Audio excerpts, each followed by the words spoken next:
자, 지난 시간에 이어서 항상성 유지 두 번째 시간이고요. 오늘은 혈당량 조절과 체온 조절 그리고 삼투압 조절까지 각각의 조절 과정과 그리고 해당하는 여러분들이 알아야 될 내용들 정리를 해보도록 하겠습니다. 먼저 혈당량 조절부터 한번 볼게요. 자, 혈당량은 혈액 속의 포도당의 농도를 우리가 혈당량이라고 얘기합니다. 정상인의 혈액에서는 100ml당 약 75에서 125mg의 포도당이 포함되어 있고요. 혈당량의 변화와 호르몬을 한번 살펴보겠습니다. 자, 혈당량의 변화와 호르몬.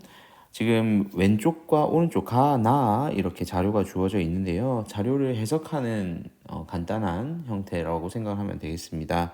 먼저 1번, 가에서 식사 후 포도당 농도가 증가한 이유부터 설명을 할게요.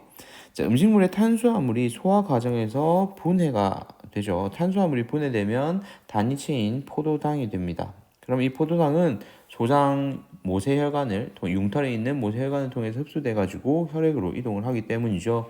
그러면 혈액 속에서 포도당의 농도가 증가하게 됩니다. 그다음 2번, 가에서 식사 후에 인슐린과 글루카곤 혈중 농도의 변화를 살펴보면요. 먼저 식사 후에 포도당 농도가 높아졌잖아요. 그렇게 되면 인슐린 같은 경우에는 혈당량을 낮추기 위해서 증가하고요. 혈당량의 농도가 높기 때문에 글루카곤의 경우에는 감소하게 됩니다. 자, 인슐린은 혈당량을 감소해주는 역할을 하고요. 그리고 글루카곤은 혈당량을 증가시켜주는 역할을 하죠. 그렇기 때문에 식사 후에는 포도당이 증가하니까 인슐린이 분비가 늘어나게 되고 글루카곤은 줄어드는 게 당연한 얘기가 되겠습니다.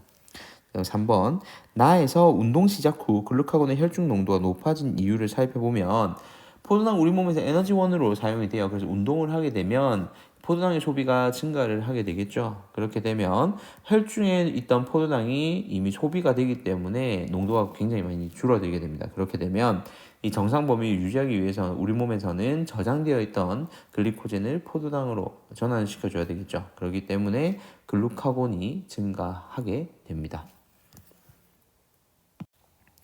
자, 그렇다면 이러한 혈당량 조절은 어떤 과정을 통해서 일어나는지 살펴볼게요. 자, 고혈당일 때 먼저 한번 살펴봅시다. 자, 혈당량이 증가했어요. 그죠? 혈당량이 증가하게 되면 일단 이자의 베타세포에서 이 증가한 혈당량을 낮추기 위해서 인슐린이 분비가 됩니다. 이렇게 분비된 인슐린은 간에서 이 포도당을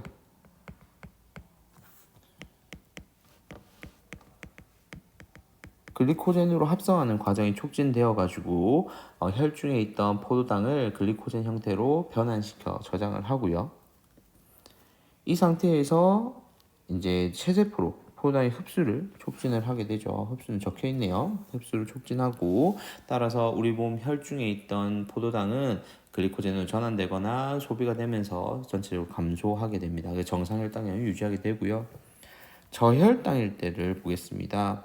혈당량이 감소하게 되면 이자의 알파 세포에서 글루카곤이 분비가 되죠. 그럼 간에 저장되어 있던 글리코젠을 포도당으로 분해하는 과정이 촉진됩니다. 이렇게 분해된 포도당은 혈액으로 방출되고요. 그렇게 되면 혈당량이 증가하겠죠. 자, 그리고 간내 시상하부가 교감신경을 자극하는 경로도 일어나게 됩니다. 그러면 부신 속질에서 에피네프린의 분비가 촉진되게 됩니다. 이 에피네프린은 간에 저장되어 있는 글리코젠을 포도당으로 분해하는 과정을 더 빠르게 촉진시켜 주고요.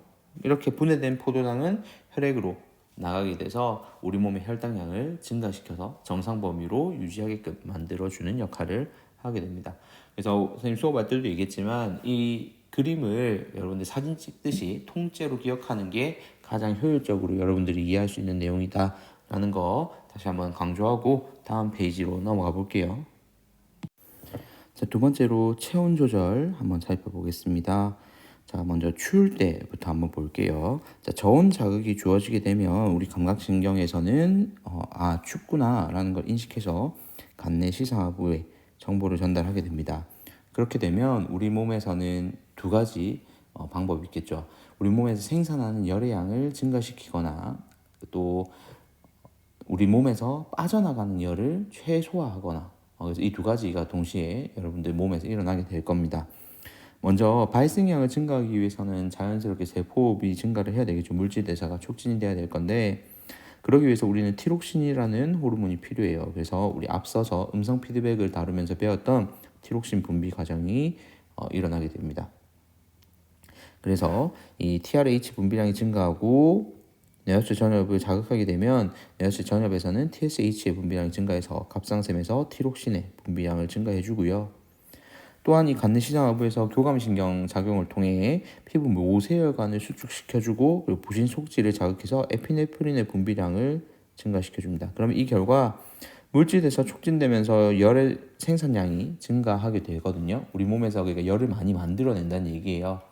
그리고 아까 관내시장하부에서 교감신경 작용에 의해서 모세혈관이 수축된다고 했잖아요. 그러면 같은 시간 동안 지나가는 혈액 양이 감소하면서 바깥 외부로 빠져나가는 열의 양도 줄어들게 됩니다. 그래서 열 방출량이 감소해서 전체적으로 체온이 상승하는 효과를 보게 되는 거죠. 이 과정이 어느 정도 진행되고 나면 또 정상 범위 이상의 체온을 올릴 수는 없잖아요. 그래서 다시 음성 피드백을 통해서 조절을 하게 됩니다. 자, 이어서 고온 자극 같은 경우에는 감각신경이 간내시상하부에 전달을 하면 TRH 분비량이 감소하게 되고 이어서 뇌하수 전엽에서도 역시나 TSH의 분비량이 줄어들게 되겠죠. 그렇게 되면 갑상샘 자극을 덜하게 되니까 역시나 티록신 분비량에도 감소를 해서 전체적인 물질 대사가 낮아지게 되고 억제가 되고 그리고 열 생산량이 줄어들게 됩니다. 생산량이 줄어드는 것만으로도 해결되지 않기 때문에 방출되는 열의 양도 증가를 시켜야 되겠죠. 그러기 위해서 교감신경의 작용을 완화시켜서 최대한 모세혈관에 확장시켜주면 지나가는 혈액의 양이 많아지면서 외부로 빠져나가는 혈액 양이 증가하게 됩니다. 그래서 열 방출량이 증가하게 되겠죠. 그러면 결과적으로 체온이 떨어지게 됩니다. 여기에 하나 더 선생님 추가를 좀 해놨는데요. 우리 몸에서는 당연히 이 체온이 떨어지기 위해서 또 하나 더 일어나는 것 중에 하나가 이 땀 분비가 증가하게 됩니다. 그러면 땀이 증발하게 되면서 체온을 가지고 가겠죠. 그래서 우리가 땀을 증발시킴으로써 체온을 조금 더 낮출 수 있는 효과가 있기 때문에 땀의 분비도 증가시켜 줍니다. 자, 이렇게 해서 체온 조절 했고요. 그리고 삼투압 조절 넘어가 볼게요. 자, 이어서 삼투압 조절 볼게요. 혈장 삼투압이 높아지게 되면 시상하부의 자극을 통해서 뇌하수체 후엽에서 항이뇨 호르몬 ADH의 분비량이 증가하게 됩니다. 그럼 콩팥에서는 수분의 재흡수가 촉진되게 되고요. 수분이 재흡수가 됐기 때문에 오줌의 생성량은 감소하게 됩니다.